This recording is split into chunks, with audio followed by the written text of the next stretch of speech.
Tensura has came back for the 8th time? Might be the 7th. I lost track. With it this time around, it brought a bunch of new Ascended characters, which means that the roster of good units from this crossover just got massively bigger. You already had stuff like Demon Lord Rimuru, Diablo, not to mention all of the Awoken units that are still good, like pretty much every variation of Rimuru is really solid. Then they went and added 4 more units. So why not make a tier list and talk about who is the best from this crossover, who is the worst, and just overall my final thoughts when it comes to these units. Demon Lord Rimuru, before this iteration of Tensura, he was easily, of course, number 1. He was the best unit from this crossover. Now though, with the addition of himself again, and with the way how the current metagame is going, it's kind of really hard to rank where he is. Demon Lord Rimuru is still just an absolute behemoth when it comes to Mono Dark Demon. He can do crazy amounts of deeps. Even outside of Mono Dark Demon, just in any magic team, he's able to hit insanely hard due to his super crit values. Not to mention too, he's constantly ramping up his damage, and he could just be this hyper carry, man. He just does so much. But I feel like whenever you really break it down and get into the nitty gritty of it, if you guys watched my, comparison video between Samurai Rim and Demon Lord Rim, I don't know if it's out yet. It may not be out yet by the time this video comes out. In that video, I talk about how the team builds kind of differ with him. One route goes more into like the Mono Dark Demon magic damage setup, and I feel like the other one can kind of go more into the physical setup. One thing to mention about all that though is that he still does offer that passive, which does give everyone 30% DR when he's at half health. It doesn't come up all the time, but if you have extra DR already on through like an albedo or something, and that's an additional 30% DR, like, you're going to be extremely tanky once you get low on HP. Thing is that in Mono Dark Demon, it's really hard to get low on HP because they are insanely good at keeping their HP high through stats up and also just the various Dark Relic equips. I am really confident at putting Demon Lord Rimuru at 2/1 man. We'll probably switch this up by the time we get to the end of the video. We'll have to see how we go. Next, let's talk about Shuna. Actually, I feel like this character is really slept on. I understand she's a type E Archgener, and outside of Mono Light, it could be insanely hard to actually run her. Not only outside of Mono Light, inside of Mono Light, she competes directly with Chloe. For some people, maybe the worst thing possible. For others, it may just be whatever. Another character she competes with is, of course, Alpha, which is also a pretty compy light unit right now. But if you're able to slot Shuna in, she's doing quite a bit. You have the heal, you have the status cleanse, magic res down, the super art, not to mention too, you're getting that dark res. If you just started playing the game and you summoned on the Samurai Rimuru banner and you got extremely lucky and you got Samurai Rimuru along with Shuna, well, congratulations, you have 2 characters that can archgen and they stack with each other, and you can use them for like the foreseeable future. If we're going off of just vet status and stuff, I probably would say Shuna is like 6. You're already using other characters that are archgening maybe a bit better than her or doing stuff a bit more than what Shuna's doing. If you're a new player, she's like the 5th best crossover unit. For me, I think I'm gonna put her 6. Next is gonna be the boy Diablo, which I personally feel like Diablo is like... I will say this competes with another. Dude, this crossover is so competitive. I'm going to put Diablo at 3. Diablo has so much versatility in his kit, man. You have the defense equipped CT buff on his art. He's able to reduce the enemy's attack as well on that art, which I know doesn't sound like that well. It's only 30%. Enemies aren't immune to attack downs, and attack downs, no matter how you look at it, does make your team a bit tankier when you're also running like, damage mitigation, everything else. It just adds another layer onto that, right? Another thing that's insane with Diablo, the passive archgen.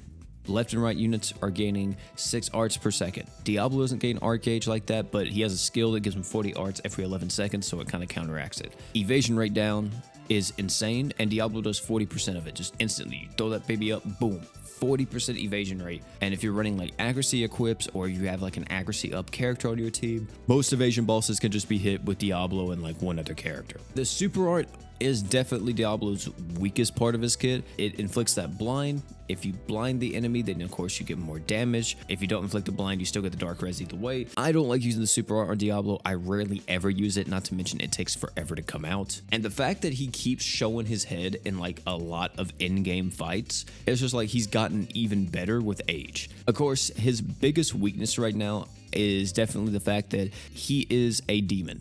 A lot of demons are getting countered. Like when it comes to human god demon stuff, we see it all the time. If you use a demon in a lot of the in-game fights, there is a mechanic in the fight that you have to engage with. Whether it be BF Emperor constantly resetting your arc gauge, or someone else fainting each of the different races at a certain point, there's something that you will have to engage with. In those pieces of content, if you're using Diablo alongside like Star God Lisa or BF Emperor or whoever, and you're able to pop off with the equipment CT buffs and you use Diablo's art, everyone on the team now has a 90% defense equipped CT buff. Because of that, Diablo is number 3 in this crossover, one of the best units in the game, and too many people still sleep on this unit. He brings so much utility. I love him. Oh, we've gotten to this, haven't we? Veldora. Oh god. If you guys have watched my showcase video on Veldora, if you have heard me talk about him in other videos, you already probably know most of my thoughts on him, but I'll just kind of recap it all right here. Veldora has really good potential to become even better than what he already is. Right now, in the current game, I would say he's just an extremely solid unit that can get insanely strong depending on who is around him in his team. He has a lot going for him when it comes to mono earth. He's able to give everybody the 100% paralysis and freeze res, which if you combine that with like some type of defense item that's able to buff up one of those status resistances, well, you have 200% like that. Most bosses aren't getting through that. Not to mention, he still works with majority of the casts in the game since he buffs up humans, demons, and dragons. He's really good alongside War God Finn. He's really good alongside Evil Eye, which are 2 of the best earth units currently in the game. Also Uzu, you know, he can buff up his damage. The biggest strength to this unit though is his extremely unique race typing. He's a dragon. No boss in this game counters dragons. This also means that you can use him against any boss that is like extremely racist. The hardest part about using this character is really just slotting him into certain teams.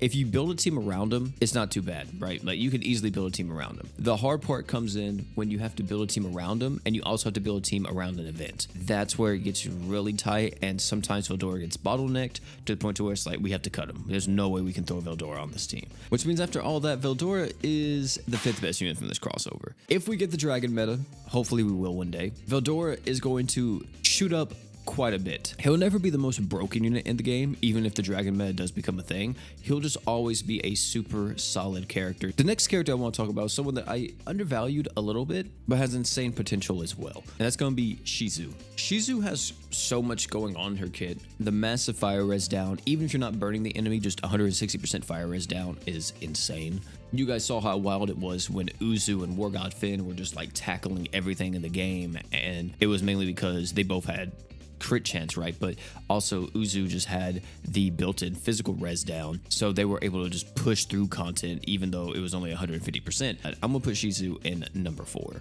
And finally we have Samurai Rimuru, which to no one's surprise is number 1.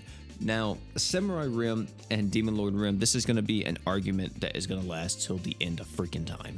There is one thing that you just cannot deny, though, is that Samurai Rim is exponentially better when it comes to any other team outside of Dark Demon. The art gauge that he gives to everyone, the stats up, the super art damage buff that he gives as well. The only thing that gets worse on this Rimuru whenever he's not in a demon setup is his skill. Outside of that, he can be used with everybody, including Hoka, because he is a type F Archgener. Now, unfortunately, he can't be used with other type F Archgeners, but you know, that doesn't really come up too much when you're team building for the most part. And if you're a brand new player or even a vet, what this guy's able to provide for you is going to be overall more helpful than just using Demon Lord Rimuru. I will say though that these two can work together.